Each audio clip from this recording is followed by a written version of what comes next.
पहले यहां भारतीयों का सदस्य होना असंभव था, परंतु अब तो यह भारतीयों के अधिकार में है। इस इमारत के रखरखाव में सुधार की आवश्यकता है, क्योंकि यह एकमात्र डच इमारत है जो आज भी इस्तेमाल में है। गांधी मैदान के उत्तर पूर्व कोने पर बांकीपुर क्लब के रास्ते में ईसा मसीह को समर्पित प्रोटेस्टेंट चर्च है। इसे क्राइस्ट चर्च या बांकीपुर चर्च कहा जाता है। इसका निर्माण सन 1852 में हुआ था। इसकी मीनारें ही इसकी पहचान हैं। जब यह चर्च बना था तब इसकी मीनार आज जितनी ऊंची है उससे दोगुनी ऊंची हुआ करती थी। 1934 के भूकंप में ये बीच से टूट गई थी। इसकी भीतरी सजावट में खिड़की और रोशनदान में शीशे पर की गई चित्रकारी आकर्षक है। इतने सालों के बाद भी उनका रंग एकदम चटकीला है। यीशु और बाइबल की कहानी ही चित्रकारी का विषय है।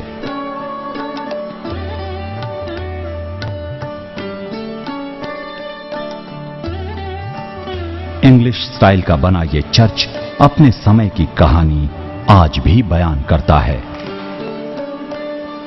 पास में ही 1765 ईस्वी में 3री बटालियन का कैंट था।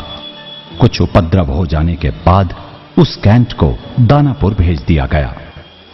गांधी मैदान दानापुर मार्ग पर पटना कमिश्नरी के पास है गोलघर, एक अजूबा भवन। औंधे हुए कटोरे के समान विशाल स्तूपनुमा अनाज गृह। सन 1770 के भीषण अकाल के 16 साल बाद आपातकालीन अनाज गृह के लिए 1786 में ब्रिटिश इंजीनियर कैप्टन गास्टन ने इसे बनवाया। ये 96 फीट ऊंचा है। इस पर चढ़ने के लिए दोनों ओर से 147 सीढ़ियां हैं। इसकी दीवार नींव के पास 21 फीट और शीर्ष के पास 4 फीट मोटी है। ये एक अजूबा जैसा है। कहते हैं नेपाल नरेश राणा जंग बहादुर इस पर घोड़े से चढ़कर नीचे उतर आए थे। इसके ऊपर अनाज डालने के लिए एक बड़ा सा छेद बना था और नीचे 2 दरवाजे बने थे अनाज निकालने के लिए, परंतु दुर्भाग्य से दोनों दरवाजे भीतर की ओर से ही खुल सकते थे, इसलिए उसमें उस वक्त अनाज नहीं रखा जा सका। आज भी यह गोलघर इंजीनियर की भूल के नाम से जाना जाता है। यह वर्षों से भारतीय खाद्य निगम का भंडार रहा है।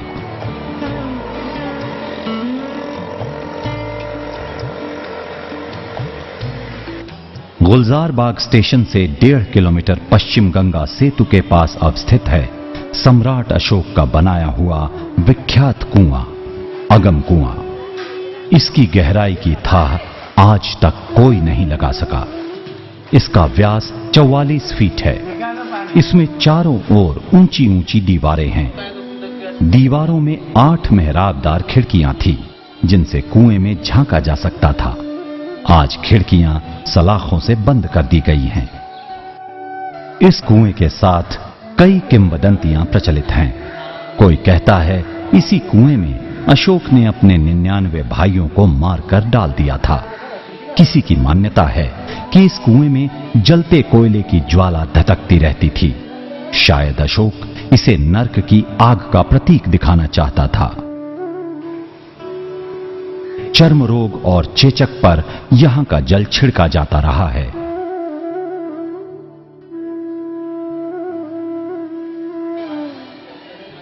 इसके पास ही है शीतला माता का मंदिर, जिसे चेचक नाशिनी देवी के रूप में पूजा जाता है।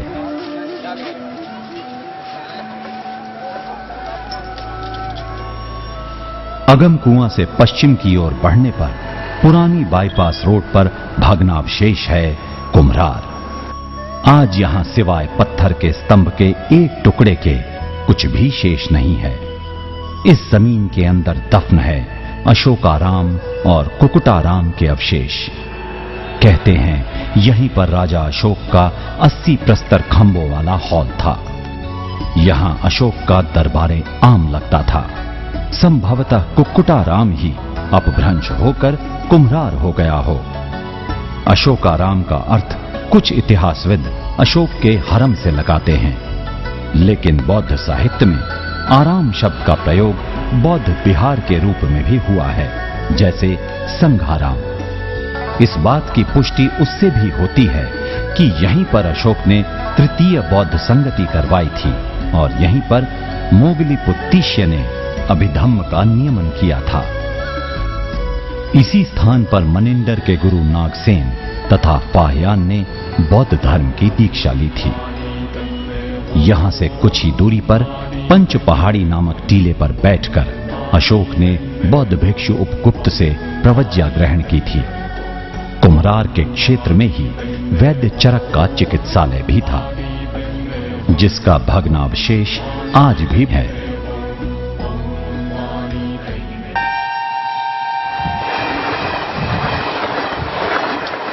गुलजार बाग स्टेशन से सटा स्थित है दिगंबर जैन महामुनि सुदर्शन स्वामी का निर्वाण स्थल, यानी श्री कमलदह जी सिद्ध क्षेत्र।